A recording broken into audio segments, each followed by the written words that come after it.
What's up, Wanna Coffee fam? It's Kai, and we are back. We will have weekly contributions from strangers all over the world discussing various topics chosen by yours truly. And this is the first time these contributors have spoken to one another, so you are in for a real treat. Without further ado, here's Alex and Nikita with Equal Pay.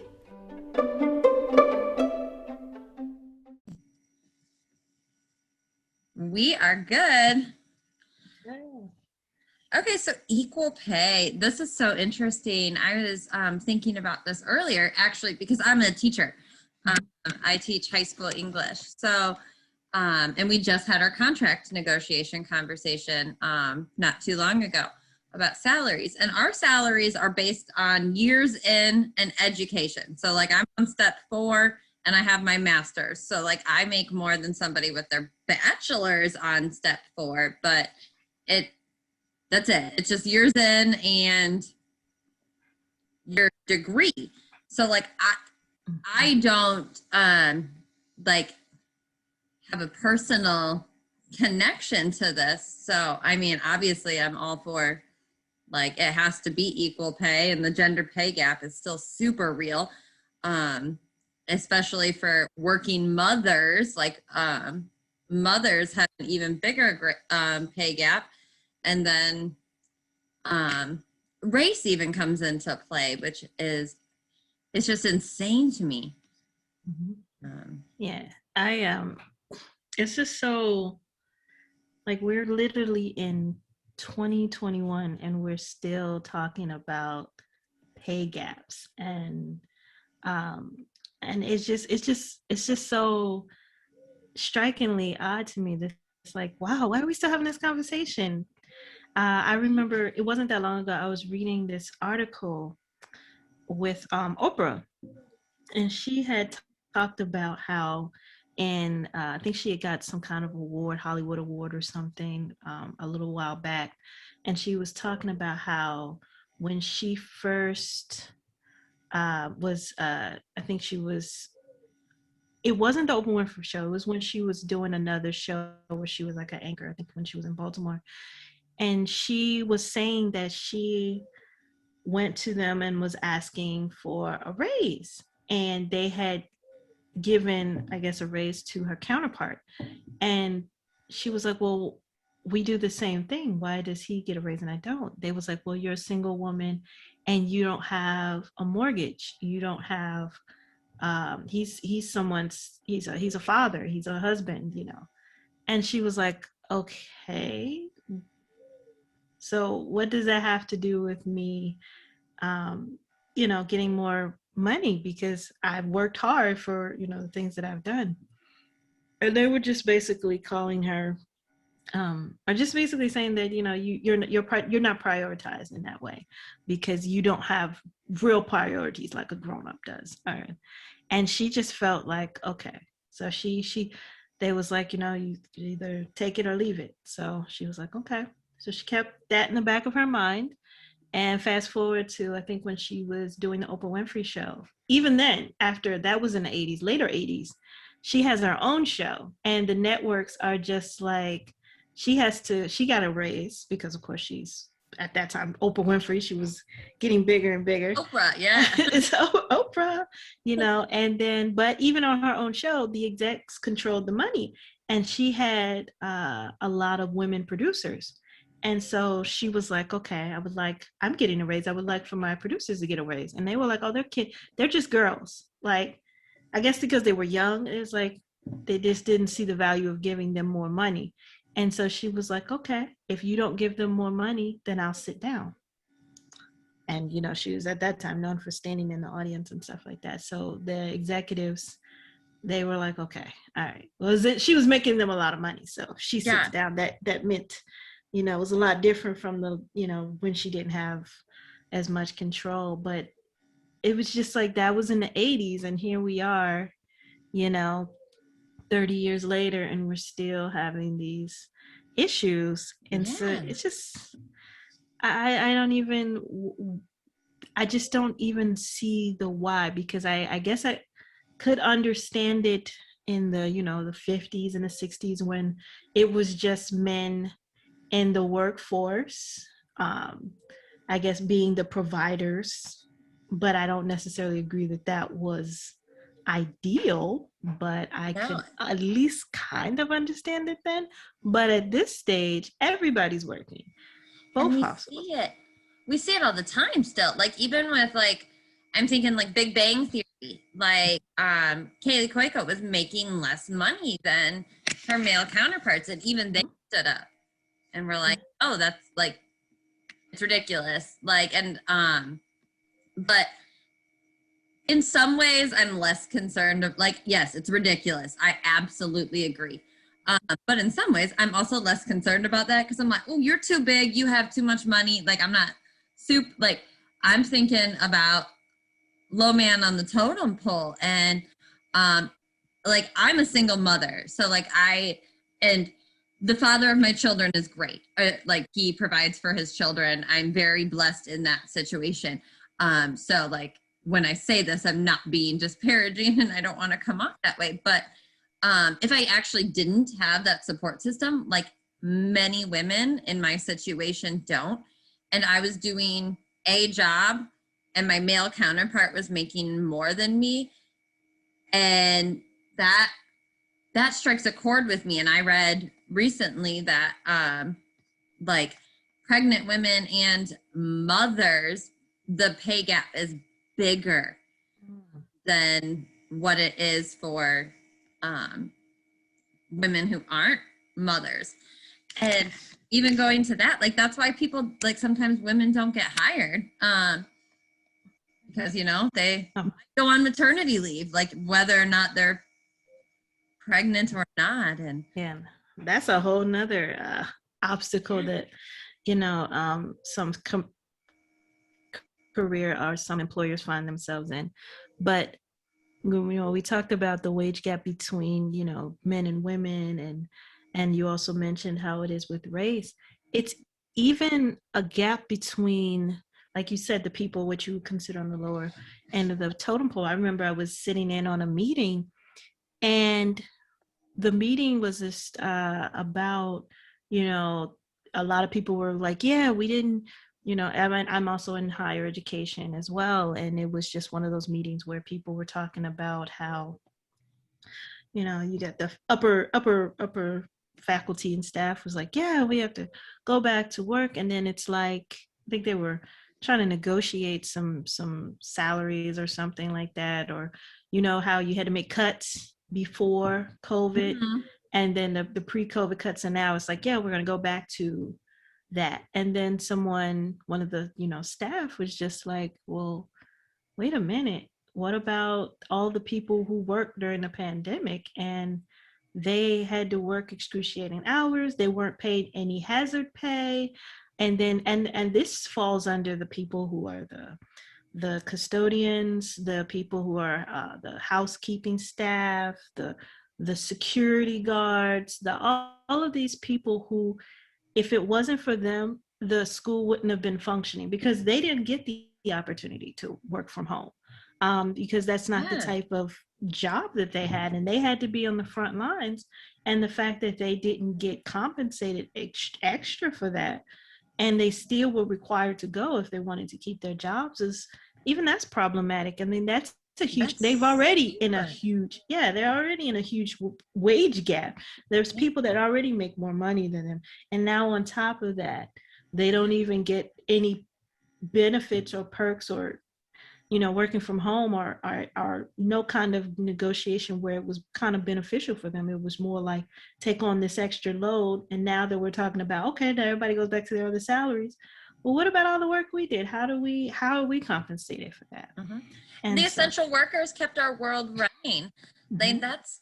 And like that's such a big issue for me too, when I see people talking about how raising minimum wage and giving everyone a living wage, like on I'm okay. Like, okay, first of all, like minimum wage hasn't changed in forever, and the price of goods are still going up, and we still pay for it.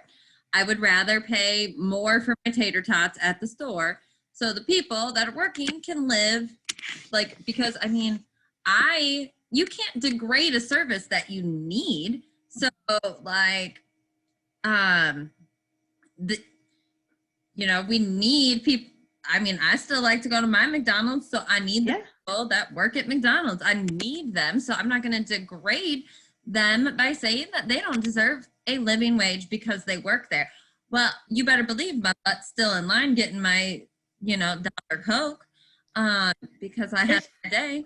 And it's just problematic because it's not, people are like, oh, well, we want to increase this, increase that, and these people need to go out and go, first it's even that is a cycle, because first there's like, okay, you don't want to pay them livable wages, because that's really what they're asking for. They're asking to be able to pay their rent, to pay for their food, to have livable wages, because you can't keep the bottom line at the exact same price and you continue to raise all the things around them, such as utilities, rent, everything. The cost of living is considerably going up and their pay is not increasing at all. So there was once a time when you could make minimum wage, and maybe you didn't have the best car, you didn't have the best house, but you were able to function and pay for your things. And people get so upset with wanting to get, oh, they're working at, like you said, they're working at McDonald's. But what if they were working at McDonald's and they do what they do very well? They're good at customer service. And you wonder why the customer services went down, or why people weren't properly trained. Who wants to work at those wages and get paid, cents on the dollar?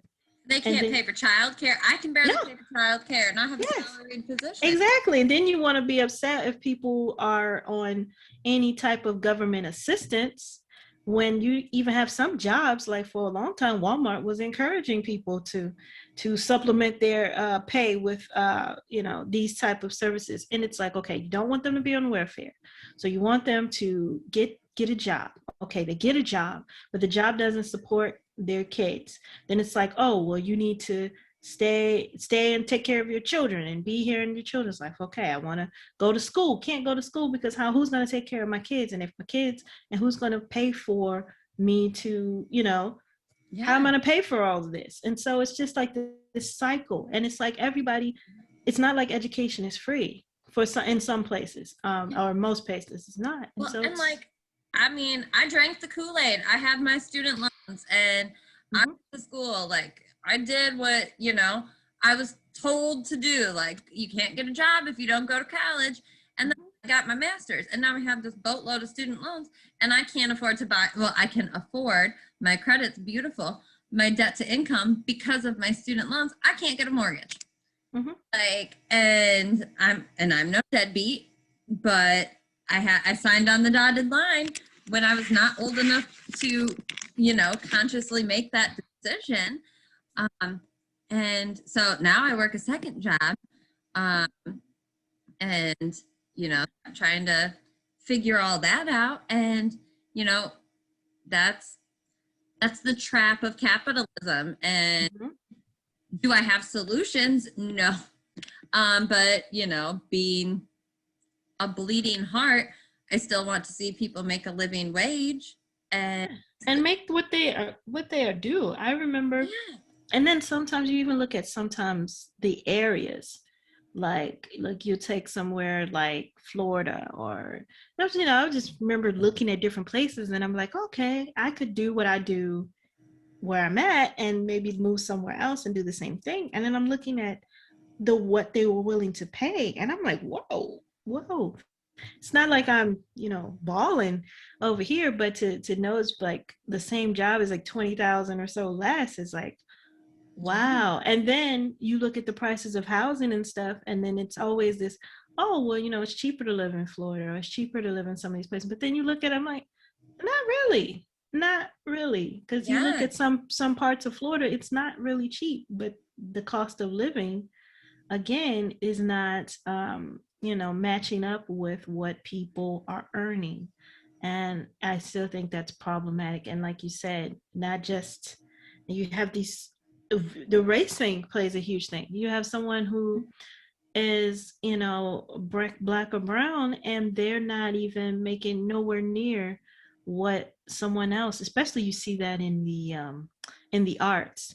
You'll see, like, you'll have an ensemble cast on a show, and then you come to find out that the woman is making less than her co-star, and she's just as important to the role or to the show as the male counterpart. Or don't let her be a black woman, she's going to make less as a woman, because between a man and a woman, and being black, she's going to make less. So it's just this constant, when is it going to, I don't have the, well, we do have answers. The answer is that we need to pay people what they're worth and not have these different differentials. Yes, it needs to be equal. If I'm doing the same job as a man, I'm telling you right now and again, not disparaging my male coworkers because they're fantastic.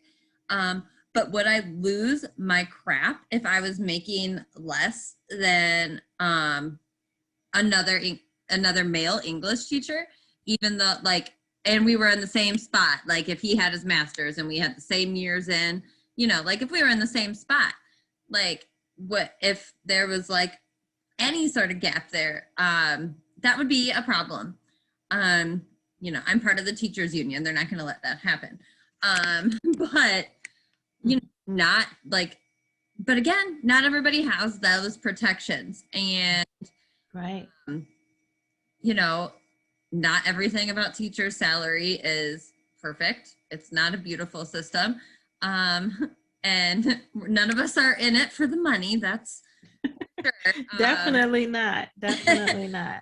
And, but I mean, it's not a bad system.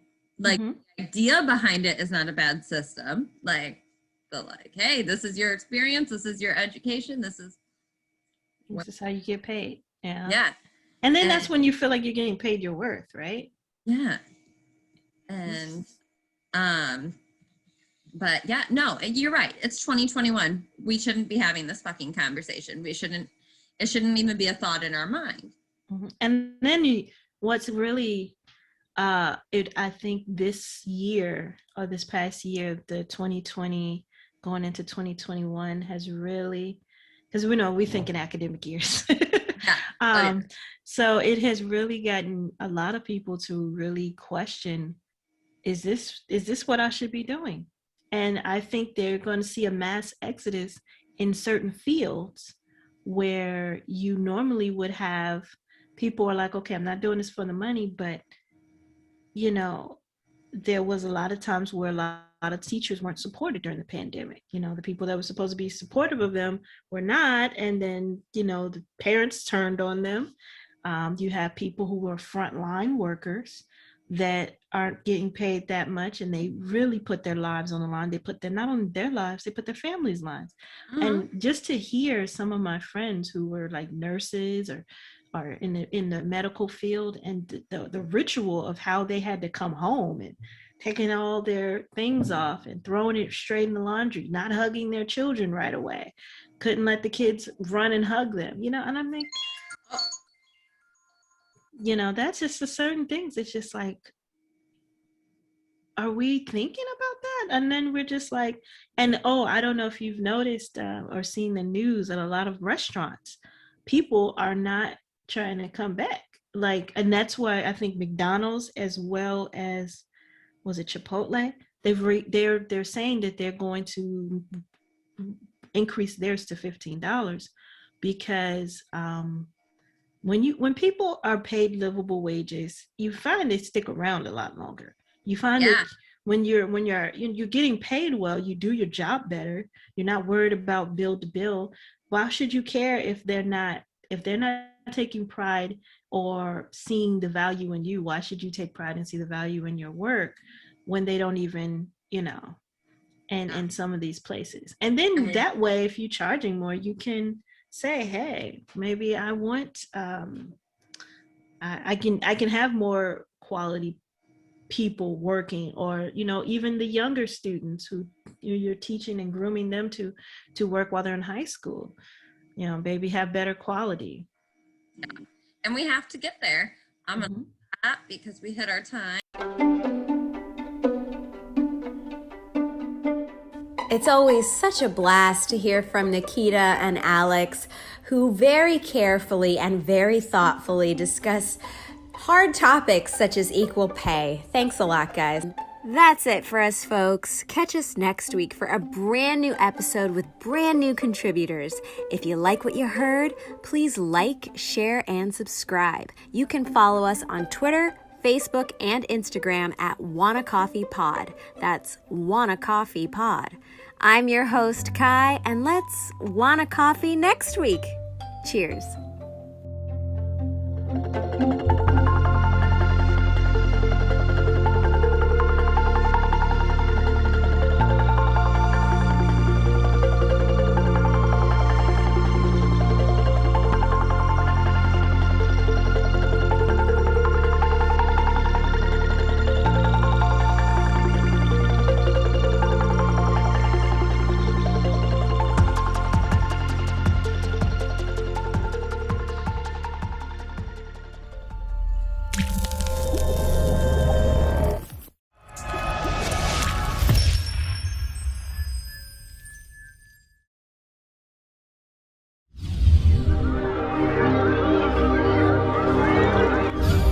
Oh my God, orange is not my new black.